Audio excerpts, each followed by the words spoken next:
sa ten a nga le zui bakai na hung ki ding ni kho chu chon se na a lam vai te ding in ka le hagil na ni kho hi di bakai cross ya nei na to na sei chim po nge ka hin lai dam song ni ka chon se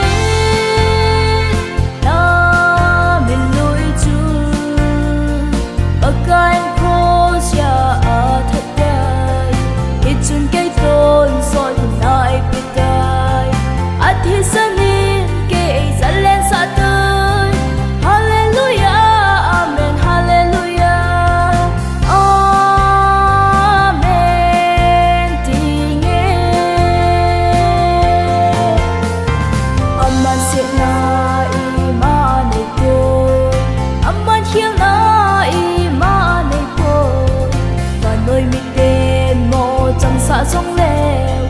và lal cha hi gen thei tho chu ni him nang le ke chon se je a krosung a thi a hi bakai jesu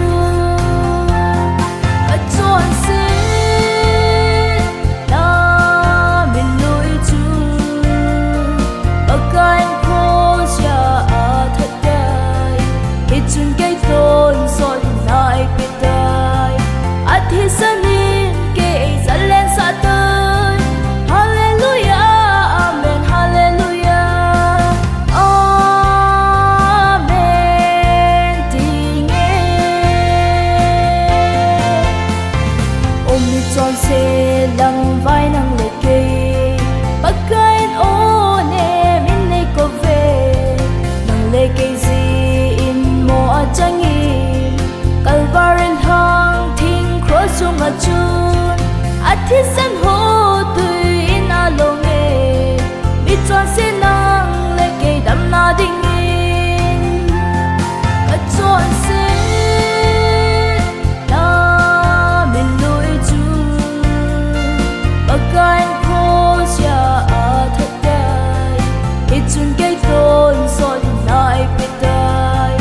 a thi san in ke zalen sa tay